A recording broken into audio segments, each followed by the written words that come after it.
2 employees subjected to an avoidable, utterly agonizing death.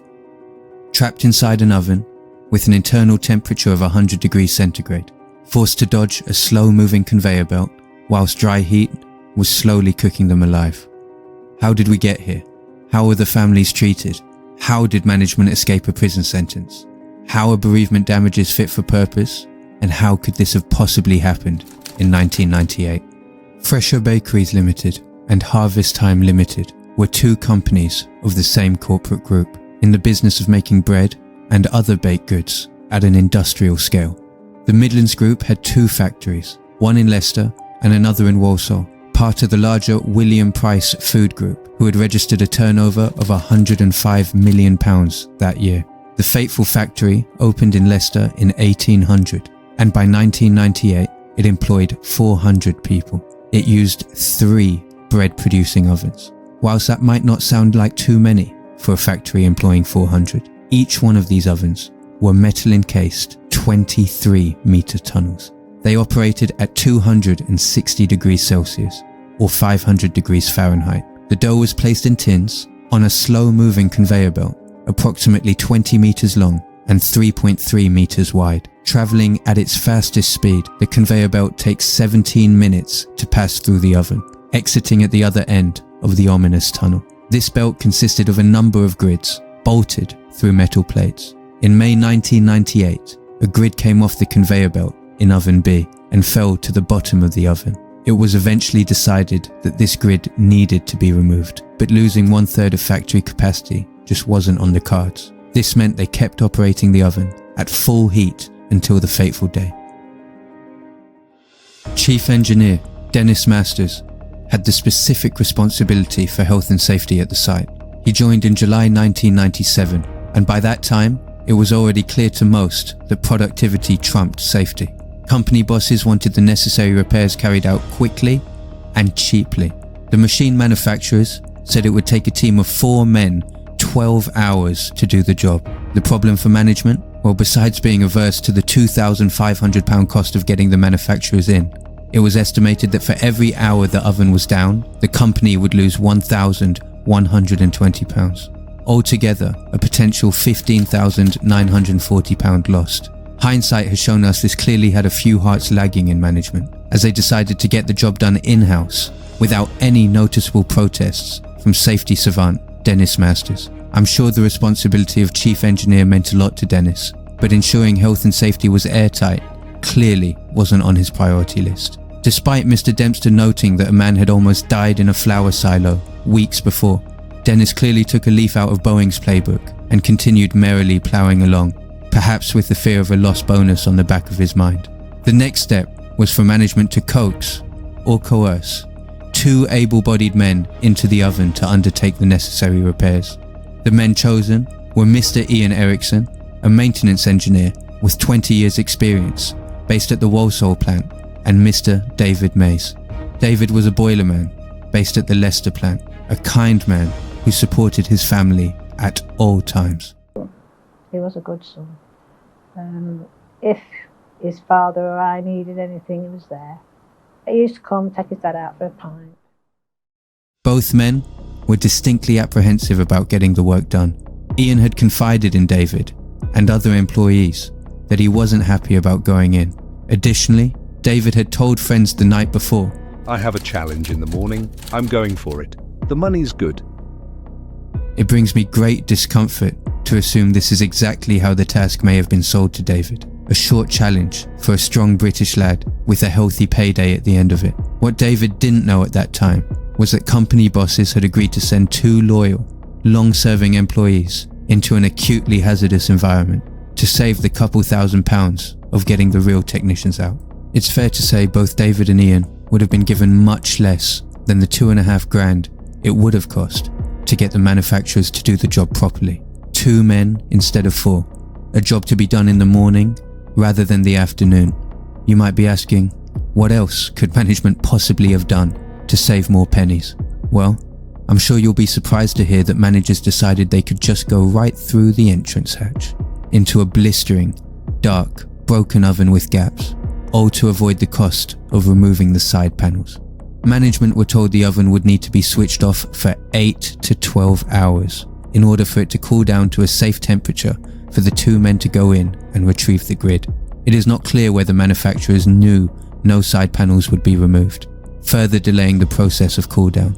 But at least they had an emergency plan if they needed it, right?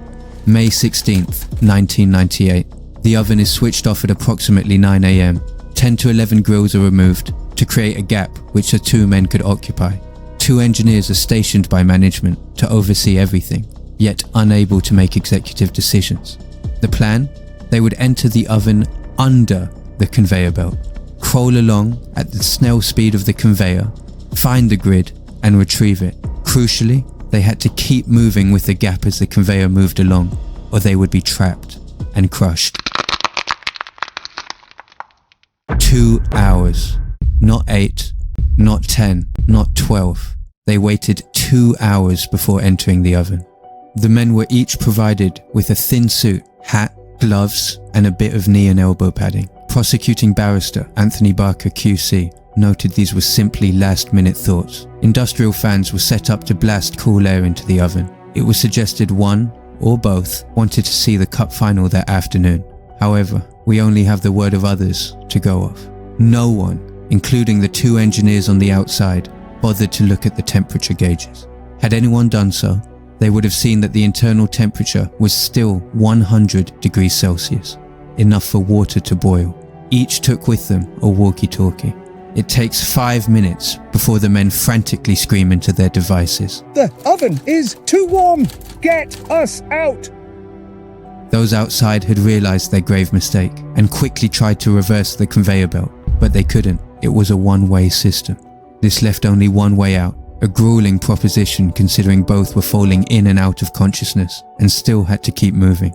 After about 10 minutes, their messages became garbled and incoherent, yet they were only about halfway through the oven. Their only chance of escape was to crawl through the insufferable oven, but they both died in the attempt. The clearance at the exit was between 19 to 21 centimeters. Management had failed at every step, including on how to get them out once they had presumably succeeded. Somehow, Mr. Erickson made it to the exit, but he could not get through. Mr. Mays, he had collapsed within the oven and had become trapped in the machinery. Those on the outside desperately enlarged the exit hole with a crowbar, and Mr. Erickson was forcibly pulled out. He had been inside for about 20 minutes. He suffered from extensive skin loss, skin slippage, burns covering his body, and deep bruising as a result of being dragged out. He died of circulatory collapse and heat exposure shortly after. Mr. Mays had broken most of the bones in his body. Firemen had to remove the side panels to free him. However, this was too little, too late. Investigators concluded what management already knew. The oven should have been turned off for 10 to 12 hours. They were trapped. There was no system of reversing the conveyor and no system of getting them out of the oven.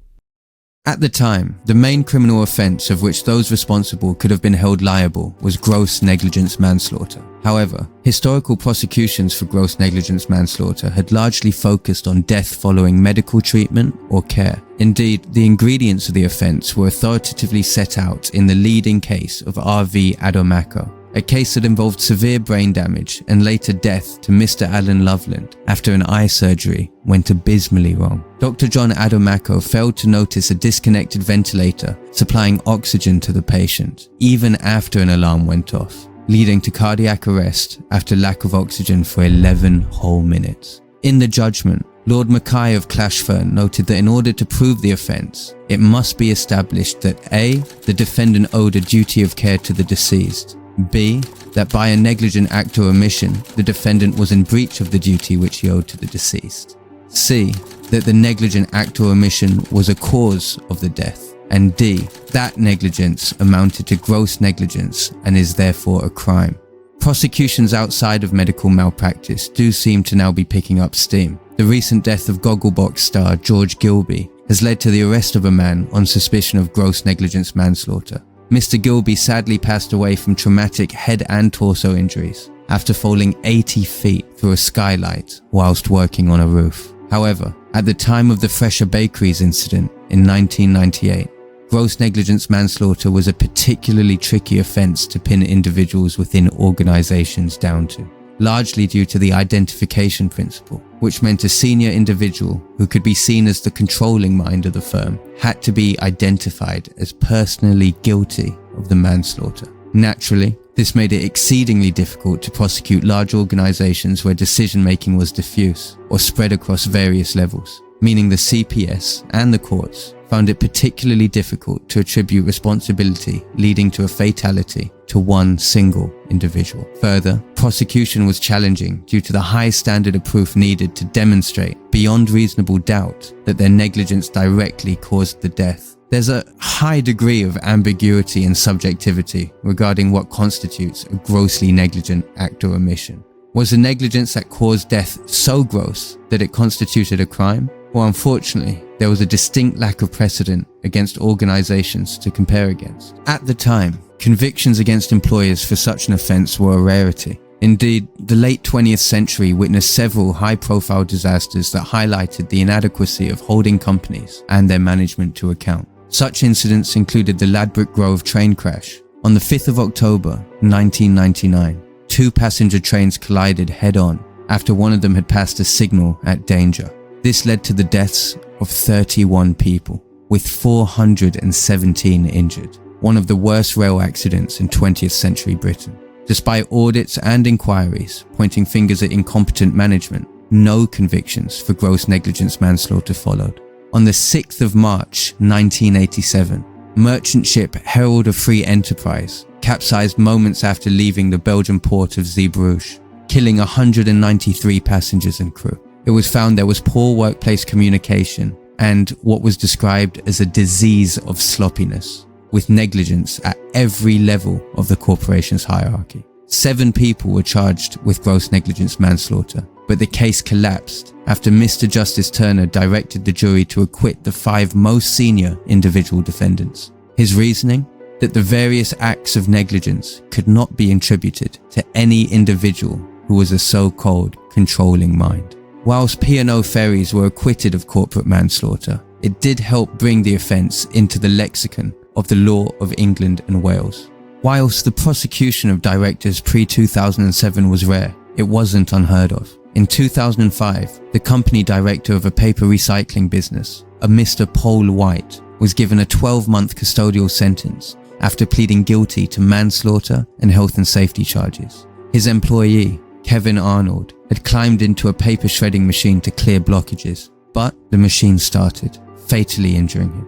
The machine contained a series of hammers projecting 15 centimeters from a shaft, revolving at devastating speeds. The investigation later revealed clearing blockages was common practice, yet there was no way to isolate the machine and no safe system for such work. Nevertheless, the enactment of the Corporate Manslaughter and Corporate Homicide Act of 2007 was in response to a number of these large-scale disasters and the failure to administer justice for management's gross negligence. The new offence of corporate manslaughter did away with the identification principle and is concerned with whether an organization's activities are managed or organized in a way that causes death and amounts to a gross breach of care. Crucially, the way in which activities are managed by senior management amounts to a substantial element in the breach. The following needs to be proved for corporate manslaughter.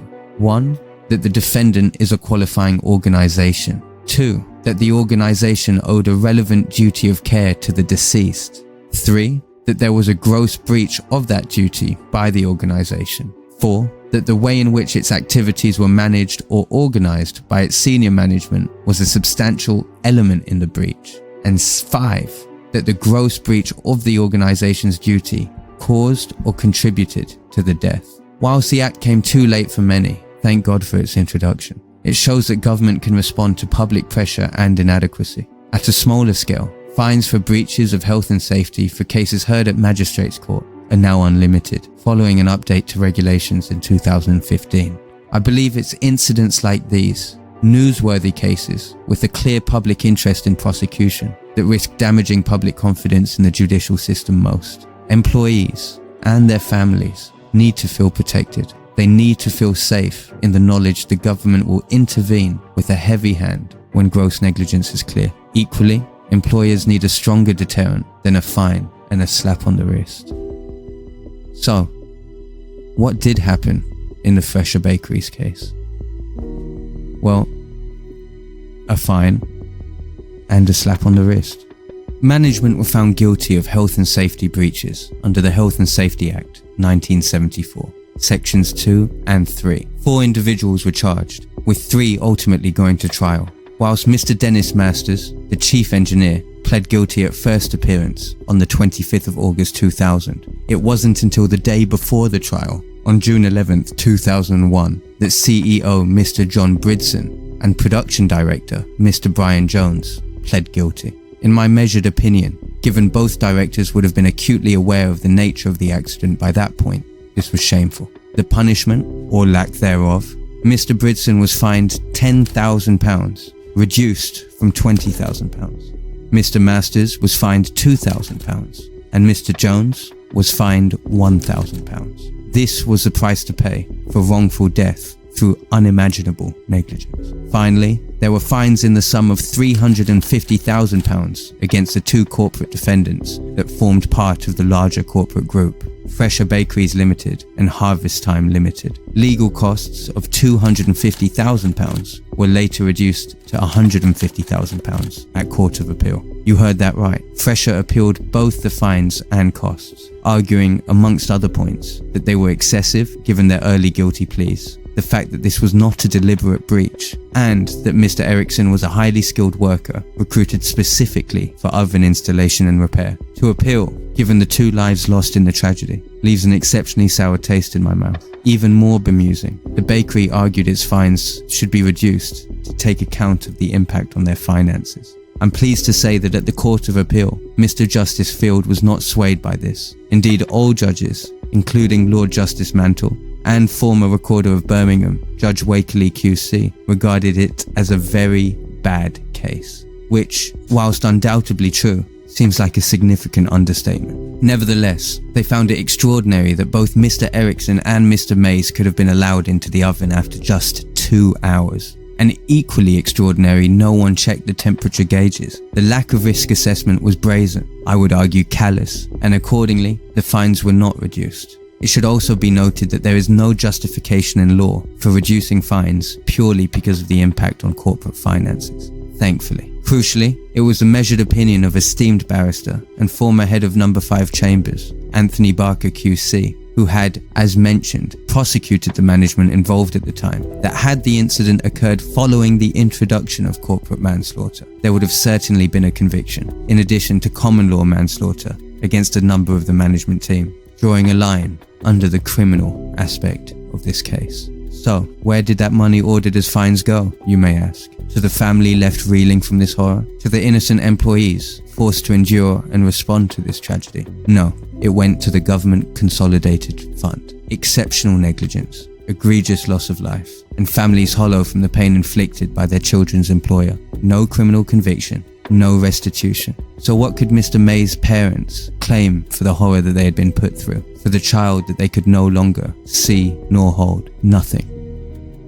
Put simply, the deaths of Mr. Mays and Mr. Erickson were unlawful. They were caused by the negligent actions of management of Fresha Bakeries. In England and Wales, bereavement damages under the Fatal Accidents Act 1976 aim to provide some compensation to those who have lost a family member or cohabiting partner due to such wrongdoing. However, the fixed sum provided for bereavement damages has long been a matter of debate and a source of disgust for many. How much then could one expect as total payment for the unimaginable tragedy of unlawful death through negligence?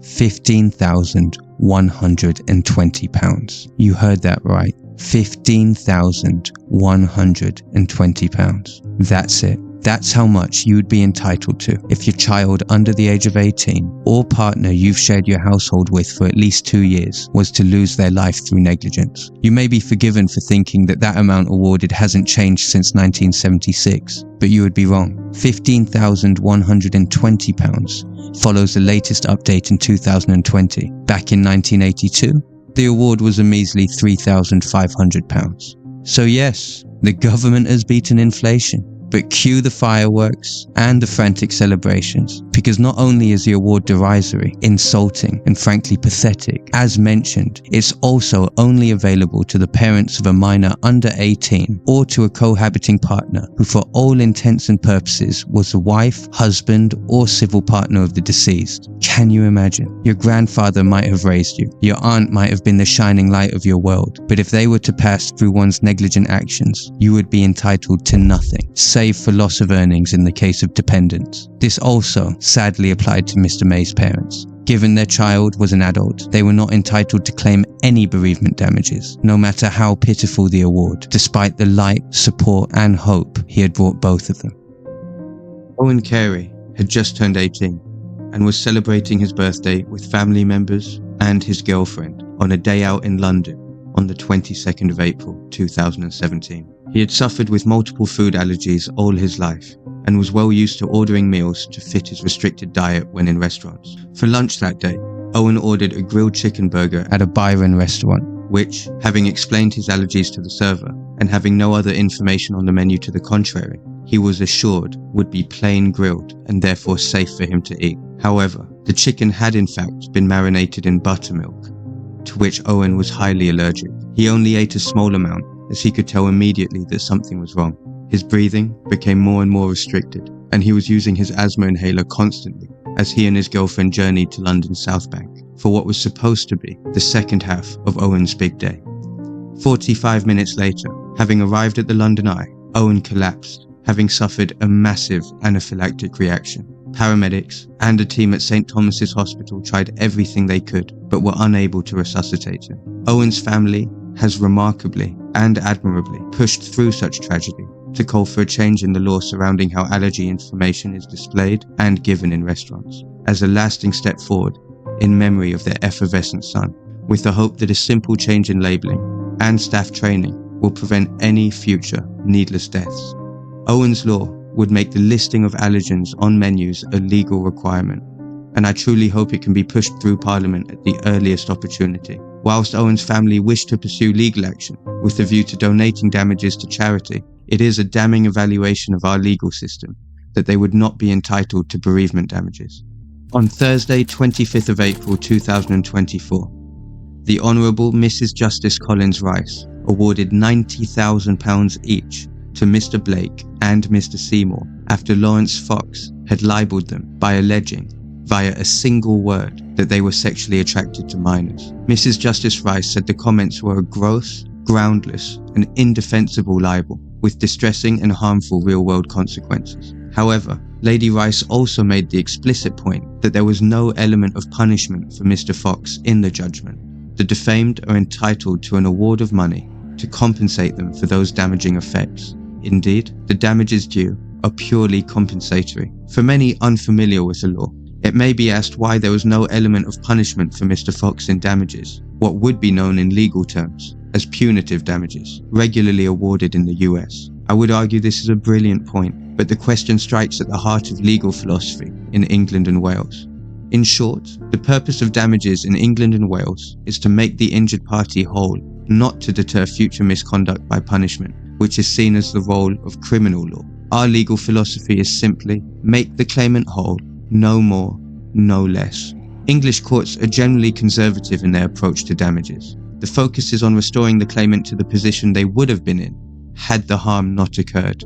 Now, this can make partial sense from a public policy perspective. Punitive damages may well lead to a litigation culture with excessive claims, a stereotype the US is perceived as having. However, let's cycle back to bereavement damages. If the aim is to make the claimant whole, to restore the claimant to the position they would have been in had the harm not occurred, then how can bereavement damages possibly be fixed at £15,120, less than half of the median average salary in the UK?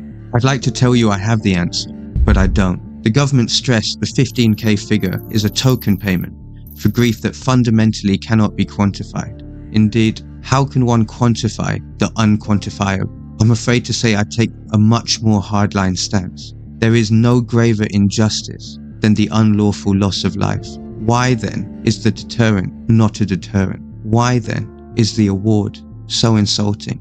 By this point you can all figure out, I believe bereavement damages deserve to be punitive. In the case of Fresha Bakeries, employees severely and irreparably failed in their duty, and it is only right they are punished for the same. In the case of Fresha, the spokesman for the Health and Safety Executive said no level of fine can possibly compensate, but we think that that fine reflects the seriousness of the offence.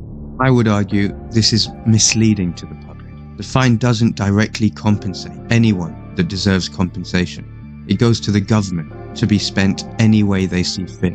By the tone of my voice, you can probably tell I want to make the awards significantly larger and available to a wider pool of close family and/or friends. The system in England and Wales traditionally aims to compensate the victim rather than punish the wrongdoer.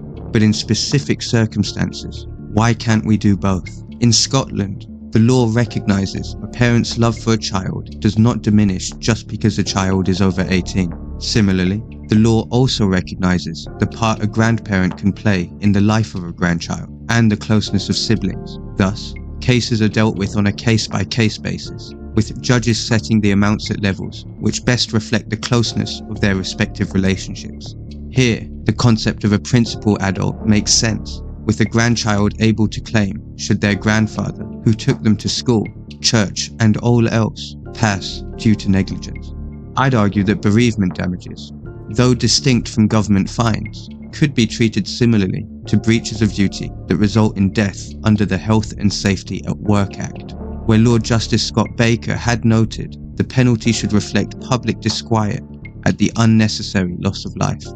I would argue it is our implicit duty to preserve life. Thus, the award for bereavement damages should benefit from the same wide discretion as fines under the aforementioned Act. If I was ruler for the day, I would double the current sum to £30,000 and make that the base award. I would then depart from the standardised approach currently favoured and allow judges to vary the award in line with judicial guidelines, dependent on the harm and culpability associated with the wrongful death and respective closeness of relationships. Punitive damages are generally considered to serve a public interest, as they encourage responsible behaviour and discourage misconduct. They deter the defendant, as well as others, from engaging in similar conduct. These damages are awarded when the defendant's actions are deemed especially malicious or reckless. Thus, they perfectly fall into the remit of bereavement damages. So, if my first ever video has done anything, I hope it's opened your eyes to a lot of progress we can still make. It's difficult to believe so much injustice remains in the 21st century, but we can all take positive steps to enact change. I truly believe that implementing a more punitive stance would be about a lot more than money. It's a scathing deterrent, and sometimes we just want to leave something in this world that allows us to remember and honour the special person lost. This video is personal to me for exactly that reason. When I was 7 years old, my mother and I were on holiday, visiting the Austrian Alps. We decided to use a designated slope for sledding. Given my age, my mum wanted to join me on the sled.